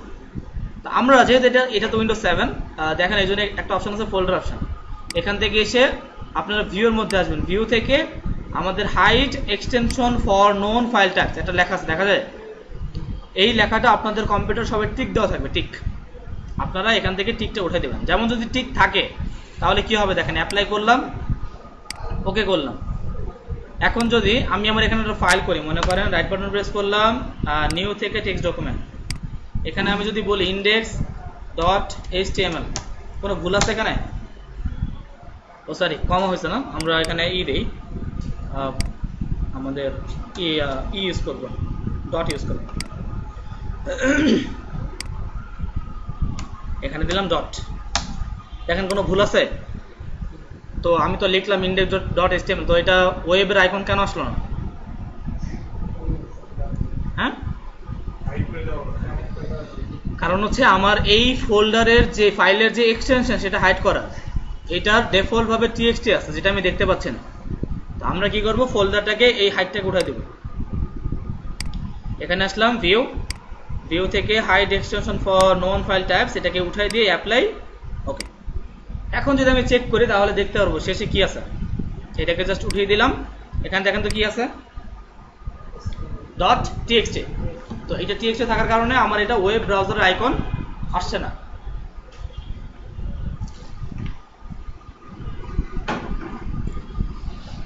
তো এটা আপনাদের দেখাইতে ভুলে গেছিলাম, তাই এটা দেখাই দিলাম। তো এইভাবে সবাই এটা সেট আপ করে নেবেন। আমরা এখন বলেছিলাম যে আমরা যেটা করব সেটা হচ্ছে HTML ফরম্যাটিং, কিভাবে আমার প্যারাগ্রাফটাকে আরো ডিজাইন করতে পারি। হয়তোবা এটা আমি ইটালিক করব, হয়তোবা বোল্ড করব, হয়তোবা এটা আমি মার্ক করব, বা হচ্ছে হইতে পারে লেখাটা যদি আমার উপর নিচে করতে চাই সেটা করব। কিভাবে? আমি যদি চাই এই থেকে এই পর্যন্ত এই লেখাটা আমার বোল্ড হবে, আমি চাচ্ছি বোল্ড করতে, তাহলে আমি ইউজ করব বি ট্যাগ। এটা হচ্ছে আমার ওপেনিং ট্যাগ। এখন এটাকে আমি যেখানে ক্লোজিং করব, আমি যতটুকু পর্যন্ত চাচ্ছি এটা বোল্ড হবে, আমি চাচ্ছি যতটুকু পর্যন্ত বোল্ড হবে ওই পর্যন্ত ওইখানে আমাকে ক্লোজিং দিতে হবে। আমি যদি চাই এই টেক্সট পর্যন্ত আমার কি হবে বোল্ড, তাহলে আমি বি ট্যাগের ক্লোজিংটা এখানে করব। যদি আমি চাচ্ছি না এই যে প্রিন্টিং এখানে হবে, তাহলে আমার ক্লোজিংটা এখানে। আমি যদি এখন এখানে এটা ক্লোজিং করি, ওই বি ট্যাগের ক্লোজিং এটা, আমি ওপেনিং ট্যাগ নিলাম ক্লোজিং, তাহলে দেখবেন আমার এই সিম্পল থেকে প্রিন্টিং পর্যন্ত আমার কি হবে বোল্ড হবে। সাইটে আসি, এখানে এসে যদি রিলোড করি, লেখাটা বোল্ড হয়েছে। জাস্ট আমার সিম্পল থেকে প্রিন্টিং পর্যন্ত লেখাটা বোল্ড। এই যে স্টাইলটা করছে এটাকে কি বলে? HTML formatting. এগুলো আমি জিজ্ঞেস করবো আমাদের নেক্সট ক্লাসে, যেন মনে থাকে সবার। আমি আবার আমার সাবলাইমে আসলাম, এখান থেকে আমি বোল্ড করলাম। দেন হচ্ছে আমি চাচ্ছি হয়তোবা এই টাইপ প্রেস্টিং থেকে ইন্ডাস্ট্রি পর্যন্ত লেখাটা আমার ইটালিক হবে, ইটালিক, তাহলে আমি ইউজ করব আই ট্যাগ। এখান থেকে এটাকে আমি ক্লোজ করলাম। আমার সাইটে এসে যদি আমি এটাকে রিলোড করি, তাহলে হয়তোবা দেখবো এটা ইটালিক হবে। দেখা যায় চেঞ্জ হয়েছে? আচ্ছা, এরপরে যদি আমি চাই আন্ডারলাইন দিতে, তাহলে ইউ ট্যাগ, আমি এখানে ইউজ করব ইউ ট্যাগ। দেন এটার ক্লোজিং হয়তোবা এখানে হবে। এটাকে সেভ করলাম। দেন সাইটে এসে যদি এখানে রিলোড করি, তাহলে হয়তো এটা আন্ডারলাইন হবে। দেখা যায়? এরপরে হয়তো আমি চাচ্ছি লেখাটাকে হয়তো মার্ক করব, তাহলে কি করব? তাহলে আমি একটা এখানে মার্ক ট্যাগ ইউজ করব। এই মার্ক ট্যাগের মাঝখানে এটাকে দিয়ে দিলাম। এখন যদি আমি আমার সাইটে সেখানে রিলোড করি, তাহলে লেখাটা মার্ক হয়ে যাবে। এটার কালার কি? ইয়েলো। তো প্রশ্ন হচ্ছে, এটা তো আমি এখানে বলছি কোথাও যেটা ইয়েলো হবে, তো ইয়েলো কেন আসলো? এটা তো রেডও আসতে পারতো, পারতো না? তো এটা ইয়েলো কেন আসলো? কারণ হচ্ছে আমাদের মার্ক যে ট্যাগটা ইউজ করেছি সেই ট্যাগের ডিফল্ট কালার হচ্ছে ইয়েলো। ঠিক আছে? আর কোনো কিছু মার্ক করার জন্য আমরা সাধারণত হলুদকেই ব্যবহার করে থাকি। আপনি জানেন কি না জানি না, যারা চোখে দেখে না, চোখে একদম দেখে না তা না, যারা একদম মনে করেন অল্প দেখে, তারা অন্য কিছু ফোকাস না করতে পারলেও এদের চোখে ইয়েলো কালার ফোকাস হয়। জানেন এটা? যারা চোখে একদম কম দেখে তাদেরকে কোনো কিছু নির্দিষ্ট মানে বোঝানোর জন্য যে ওখানে কিছু একটা আছে, বা তোমার বাসা ওইটা, ওই বাসার কালার, দেন দেখবেন ওইখানে যে কালারটা ইউজ করা সেটা হচ্ছে ইয়েলো। কারণ হচ্ছে সেই ইয়েলো কালারটা সে ফোকাস করতে পারে তার চোখে, এছাড়া অন্য কোনো কালার সে চোখে এসে দেখতে পারে না। তো আমরা যখন মার্ক ট্যাগ ইউজ করবো, মার্ক ট্যাগের ডিফল্ট কালার হচ্ছে আমাদের ইয়েলো। কিন্তু আমাদের HTML এর মধ্যে যতগুলো ট্যাগই থাকে, এর মধ্যে কিছু সিমিলার ট্যাগ আছে, সেম কাজ হয়। যেমন আমার বোল্ড ট্যাগের জন্য আমি কি ইউজ করছি? বি না? আমি যদি এখানে ইউজ করতাম স্ট্রং, তাহলে দেখবেন ওই বোল্ড ট্যাগের মধ্যেই সেম কাজ হবে। এখানে আসলাম রিলোড, দেখা যায়?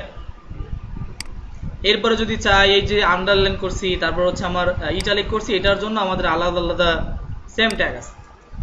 আমি যদি এখানে ইউজ করি ইএম, এখানে ইউজ করলাম ইএম, ইএম মানে হচ্ছে emphasis tag, emphasis, এর মাঝখানে এটাকে দিয়ে দিলাম, তাহলে দেখবেন আমাদের ইটালিক ট্যাগের মধ্যে এটা কাজ করবে। দেখা যায় এই যে। যদি আন্ডারলাইন দিতে চাই, আন্ডারলাইনের জন্য সিমিলার ট্যাগ আছে। আমি যদি এখানে ইউজ করি এই যে মেক থেকে, এটাকে আমি ধরলাম, হয়তো আমি চাচ্ছি এই পর্যন্ত আমার কি হবে আন্ডারলাইন, তাহলে আমি বললাম ইনসার্ট ট্যাগ, আইএনএস মানে হচ্ছে ইনসার্ট। এই ইনসার্ট ট্যাগটার মাঝখানে হয়তো যদি এটাকে রাখি, তাহলে রিলোড করলাম, দেখেন আন্ডারলাইন আসছে। দেখা যায়? তো এগুলো হচ্ছে আমাদের সিমিলার কিছু ট্যাগ। এরপরে যদি আমি চাই, মনে করেন কোনো লেখাকে আমি ছোট করব, তাহলে আমি ইউজ করতে পারি স্মল ট্যাগ।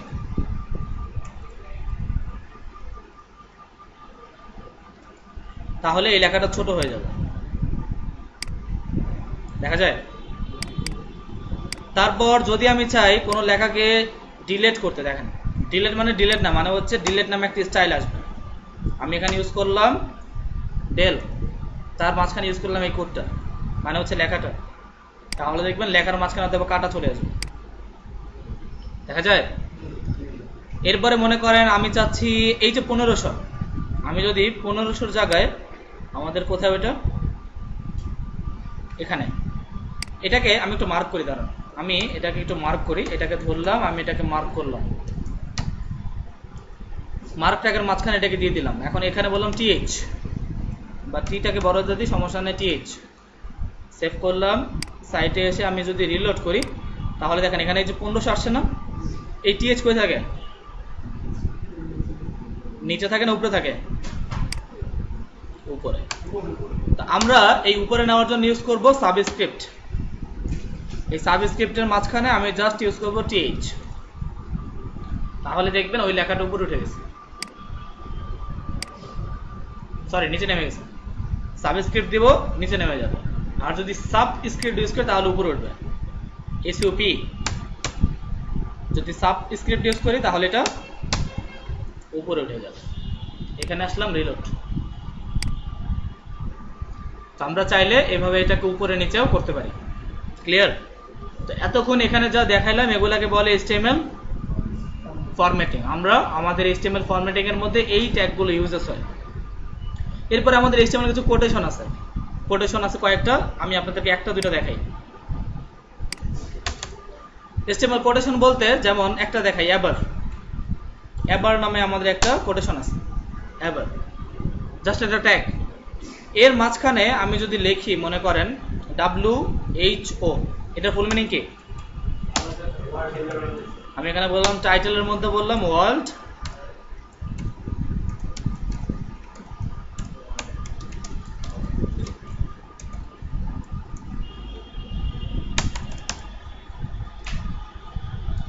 এখানে বললাম WHO এর উপরে ওয়ার্ল্ড হেলথ অর্গানাইজেশন। এখন সাইটে এসে রিলোড দেন, এই WHO এর উপরে মাউসটা ধরেন, কি বলছে আপনাকে? ওই WHO এর ফুল মিনিংটা এখানে আমাকে বলে দিচ্ছে যে ওয়ার্ল্ড হেলথ অর্গানাইজেশন। এটা কি বলে? HTML কোটেশন, ঠিক আছে? তো আমরা আজকে যেটা ইউজ করলাম সেটা হচ্ছে HTML ফরম্যাটিং কিভাবে ইউজ করব, HTML কোটেশন কিভাবে ইউজ করব, হেডিং কিভাবে ইউজ করব, প্যারাগ্রাফ কিভাবে ইউজ করব, এগুলো দেখলাম। এখন আসেন এখানে যে কোডটা করছি, এটা কোড করার সিস্টেম, কোড কিভাবে করে না, এখানে যেগুলো করলাম এগুলো আমাদের কোনো কাজে লাগবে না, এইভাবে কোনো কোড করে না, এটা কোড করার সিস্টেম না। তো যদি আমরা কোড করি তাহলে আমাদের প্রথমে একটা HTML ট্যাগ লাগবে। HTML ট্যাগ একটা ওয়েবসাইটের মধ্যে যত কিছু আমি দেখতে পারি সব কিছু এই দুইটা ট্যাগের মধ্যে, HTML এই ট্যাগের মধ্যে সব কিছু করা হয়। দেন HTML এর মধ্যে আমরা নিব হেড। হেডের মধ্যে আমরা যেটা ইউজ করি সেটা হচ্ছে একটা ওয়েবসাইটের মধ্যে যত লিঙ্ক আপ আছে, যত লিঙ্ক আমরা ইউজ করি সেটা আমরা এই হেড ট্যাগের মধ্যে ইউজ করব। হেড মানে কি? মাথা। তো মাথার মধ্যে কি থাকে? কি থাকে? বা হচ্ছে মানুষের বুদ্ধি, মানুষের হাত পা চলে কেন জানেন?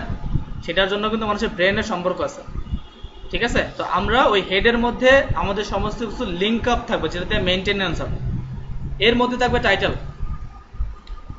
টাইটেলের মধ্যে যদি আমি কিছু লিখি HTML, আমি টাইটেলের মধ্যে HTML লিখলাম, এই লেখাটা কোথায় আসে দেখেন তো, কোথায় আসছে? ভালো করে দেখেন কোথায় আসছে, একদম দেখেন এই যে এখানে। তা আমি আমার হেড ট্যাগের মধ্যে যে টাইটেলটা ইউজ করবো সেটা আমার টাইটেল বারে শো করবে, ক্লিয়ার? আচ্ছা, এইবার হেডের পরে আমরা ইউজ করবো আমাদের বডি। এই বডির মধ্যে আমাদের একটা ওয়েবসাইটের ফুল ডিজাইন এই বডির মধ্যে হবে। এখন আমরা এতক্ষণ যা করেছিলাম এটাকে এখন এখানে দিয়ে দিলাম বডির মধ্যে। এইটা হচ্ছে আমাদের কোডিং সিস্টেম, এভাবেই আমাদের কোড করতে হয়।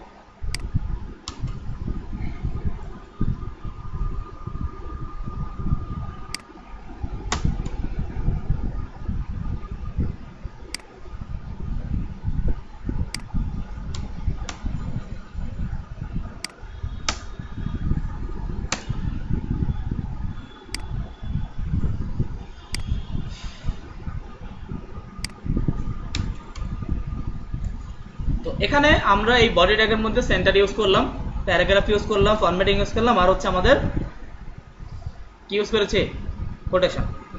এটাকে সেভ করলাম। এখন যদি সাইটে এসে রিলোড করি তাহলে হয়তো এটা আসবে।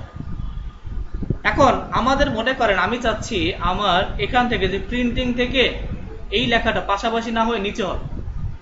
লেখাটা কোথায় হবে, নিচে, মানে এন্টারের কাজ করবে। আমরা এন্টার দিয়ে নিচে যাই না, তাহলে আমরা এই লাইনটাকে ব্রেক করব।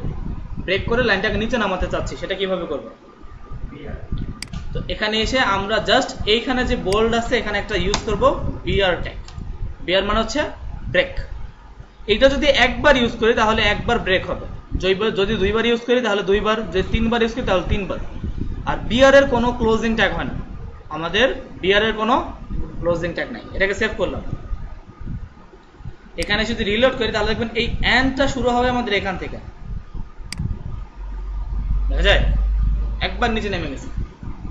আমি যদি এখানে এটাকে দুইবার দিতাম, আমি যদি এখানে আবার একটা বিআর দিতাম, তাহলে সে দেখবেন এখানে আরেকবার নিচে নেমে যাবে। রিলোড করলাম, দেখেন আরেকবার নিচে নেমে গেছে। আমি এখানে ওকে যতবার বলবো ও ততবার নিচে নেমে যাবে। আচ্ছা ঠিক আছে, তো আমরা এতটুকু বুঝলাম যে বিআর দিয়ে ব্রেক করতে হয়। দেন আরেকটা বিষয়, আমি বিআর চাচ্ছি না, মনে করেন আমি চাচ্ছি আমার এখান থেকে যে আন্ডারলাইনটা আছে, এই যে ধরেন আমার এখানে যেই ইপসাম হ্যাজ বিন দা, এই দার পরে স্পেস হবে, স্পেস। আমি চাচ্ছি এখানে স্পেস দিব, এখানে কোনো আমার নিচে নামবে না, মাঝখানে স্পেস বাড়বে।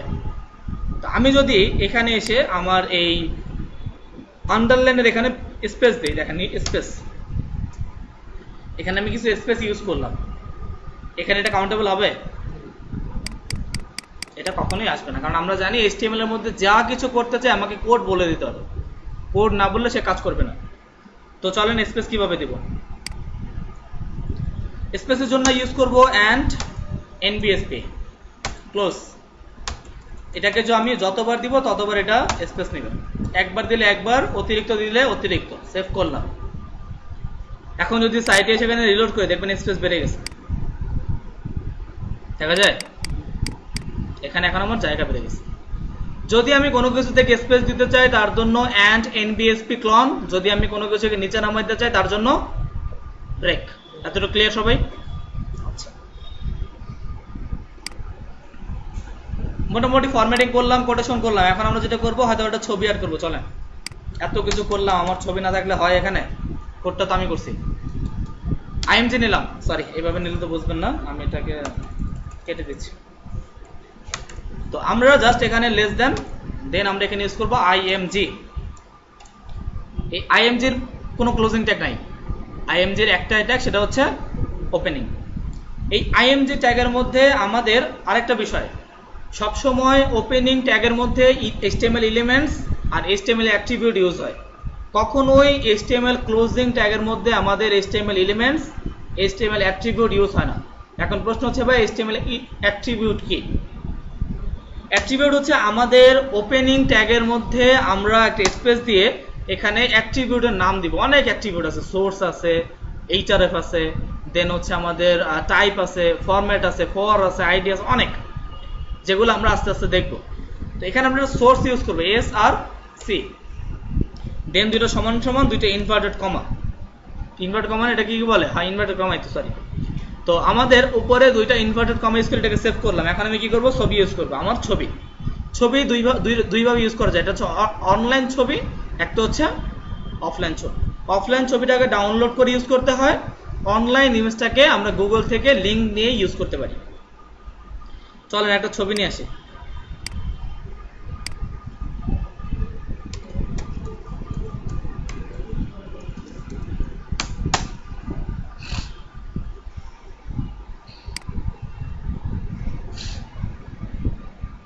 মনে করেন এখান থেকে একটা ছবি নেই, যে কোনো একটা ছবি, এটাই নিলাম, পিকনিকে গেছিলাম সবাই, এটাই নিই, সমস্যা নেই। টেমপ্লেট নিলাম, এইটা টেমপ্লেট। এই টেমপ্লেটটাকে চাচ্ছি আমি আমার এখানে বসাবো। কিভাবে?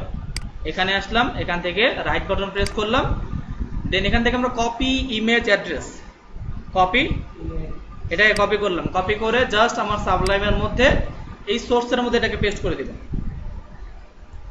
সোর্সের মধ্যে ইমেজটাকে দিয়ে দিলাম। এখন যদি আমি আমার সাইটে সেখানে রিলোড দিই,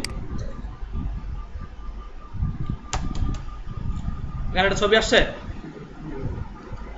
আমাদের এখানে যে আইকনটা ছিল, যে টেমপ্লেটটা ছিল, সেই টেমপ্লেটটা আমার এখানে দেখাচ্ছে।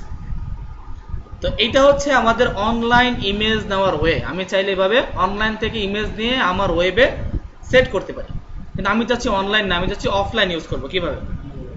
তাহলে এই ছবি হয়তো একটা ছবিকে আমি ডাউনলোড করতে পারি।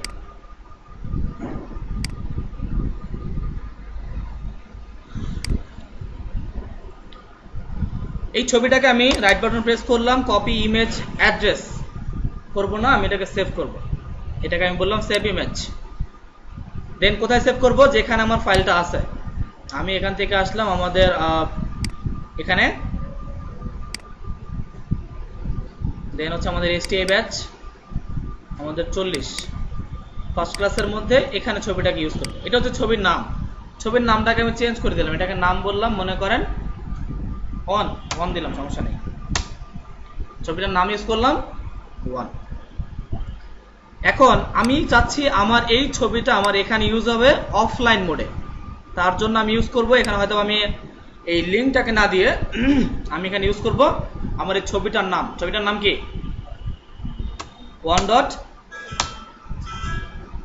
one.jpg।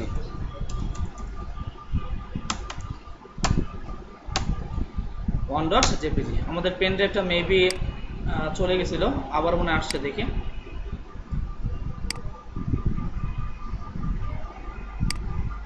আসছে জাস্ট ইমেজের নাম। এটাকে সেভ করলাম, সাইটে এসে এখানে রিলোড পাইছে। দেখি আমাদের পেন ড্রাইভ কি আবার ছুটে গেছে।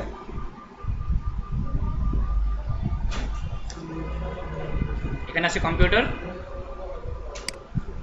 দেন ফাইল। আমাদের ফাইল এখানে আছে, সমস্যা নেই। কোডিং আসে, কোডিং এর মধ্যে সে এখানে একটা প্রবলেম আছে। বলেন তো প্রবলেমটা কোথায়? ধরতে পারছেন কেউ? এই যে ইনভার্টেড কমাটা ছিল, এটার ওপেনিং আছে কিন্তু ক্লোজিং নাই। এখানে একটা ক্লোন দিয়ে দিলাম, দেন এটাকে সেভ, কন্ট্রোল এস। এখন সাইটে আসলাম, এখানে রিলোড, ইমেজটা আসছে। তো আমরা এভাবে দুইভাবে ইমেজ ইউজ করতে পারি, এটা হচ্ছে অনলাইন, একটা হচ্ছে অফলাইন। তো ইমেজটা তো অনেক বড়, তাই না? এত বড় ইমেজ আমার দরকার নেই, ইমেজটাকে ছোট করতে হবে। আমি এখানে বলবো উইথ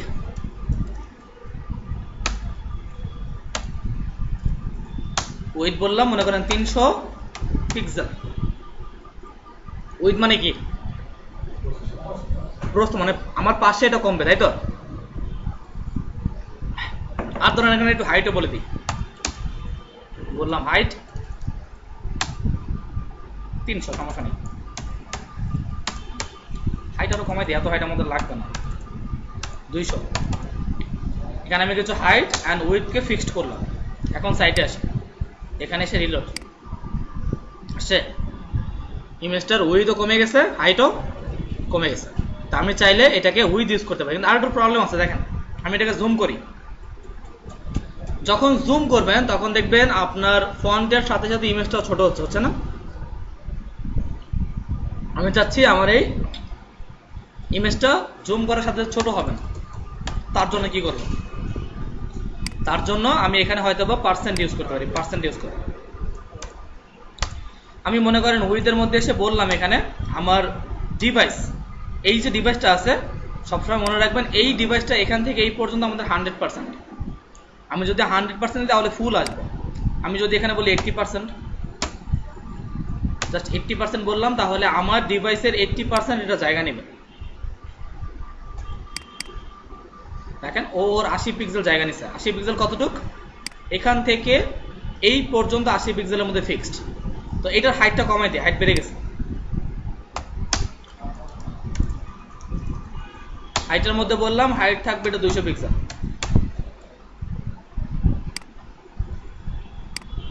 হাইট থাকবে এতটুক, উইথ থাকবে বেশি। এটা বোঝানোর জন্য বলতেছি, ইমেজটা কিন্তু ফেটে গেছে। ইমেজ ফাটুক, আমার সমস্যা নেই। আমার সমস্যা হচ্ছে আমি আমার কাজ করে কিনা সেটা দেখবো। দেখেন এখন জুম করে এটাকে, ও কি ওর উইথ কমছে? কমছে? কমে নাই। তা আপনি যখন ওকে পার্সেন্ট দিবেন তখন ওকে যতই জুম করা হোক ও ওর থেকে সাইজে কমবে না। যখন আমি পিক্সেল ইউজ করবো তখন সেটা কমে যাবে। এতটুকু ক্লিয়ার? আচ্ছা, এরপরে আমরা আপাতত আমাদের ওই পিক্সেলটাই রাখছি। এটাকে আপাতত রাখলাম, রেখে জাস্ট এখানে এসে এটাকে রিলোড, ইমেজটার সাইজ এখানে এতটুকুই থাকুক, সমস্যা নেই। কোডিংয়ে আসলাম, কোডিংয়ে এসে এখন হয়তোবা এখানে যে ফাইলের মধ্যে ইমেজগুলো ছিল, এই যে ইমেজগুলো, আপনি কি আপনার ফাইলে আসেন, এখানে এসটিআই ফাইল, এখান থেকে আমার 400। এখন ফার্স্ট ক্লাসের মধ্যে যখন ঢুকবেন তখন একটা ওয়েবসাইটের মধ্যে ইমেজ কয়টা থাকে? একটা, একাধিক ইমেজ থাকতে পারে। সেই ইমেজগুলোকে আমি এখানে রাখবো না, হয়তো ইমেজের জন্য আমি একটা ফোল্ডার করতে পারি। এখান থেকে নিউ থেকে আমি একটা ফোল্ডার করলাম, ফোল্ডারের নাম দিলাম IMG। এই ফোল্ডারটার এই ইমেজটাকে ধরে এই ফোল্ডারের মধ্যে রেখে দিলাম। এখন যদি আমার সাইটে আসি, এখানে এসে যদি রিলোড করি, ইমেজটা পাবে? ইমেজটা চলে গেছে। আমাকে বলতেছে এখানে একটা ইমেজ আছে, কিন্তু ইমেজের লোকেশন হয়তো বা ঠিক নাই।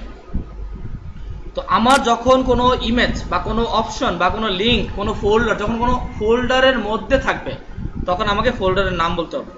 এখন ইমেজটা কোন ফোল্ডারের মধ্যে আছে? IMG দিয়ে স্ল্যাশ। আমি যখন কোনো ফোল্ডারের মধ্যে প্রবেশ করব তখন ফোল্ডারের নাম, এখন ফোল্ডারের নাম দিয়ে এখানে সে রিলোড করলাম, দেখবেন ইমেজটা পাবে। পেয়েছে না?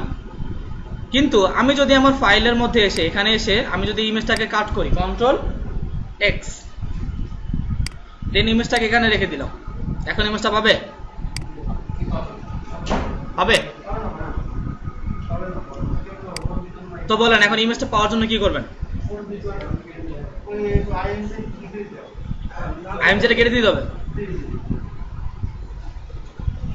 আমি চাচ্ছি না IMG কাটতে, আমি চাচ্ছি IMG-ও থাকবে আমার, না ইমেজ যেখানে সেখানেই থাকবে।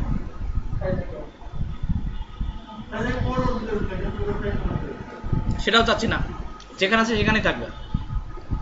দেখেন, আমরা যদি কোনো ফোল্ডারের মধ্যে ঢুকতে চাই তার জন্য ফোল্ডারের নাম লিখতে হবে, তাই না? এখন আমি কোড দিয়ে আমি এখন আসি কোথায়? এখানে না, তাই তো? কারণ আমি চাচ্ছি কোড দিয়ে এখান থেকে বের হবো, মানে আমি যে ব্যাক করব এটা কোড দিয়ে। চলেন ব্যাক করি। আমি এখানে এসে বললাম .. এখন সাইটে আসেন, এখানে যদি এখন রিলোড করি তাহলে ছবিটা পাবে। পেয়েছে? যদি কোনো ফোল্ডারের মধ্যে ঢুকতে চাই তাহলে ফোল্ডার নেম, ফোল্ডার থেকে বের হতে চাইলে ..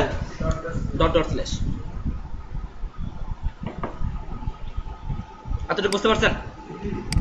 এতটুকু নিয়ে যদি কারো কোনো কোশ্চেন থাকে বলতে পারেন, সলভ করে দেবো।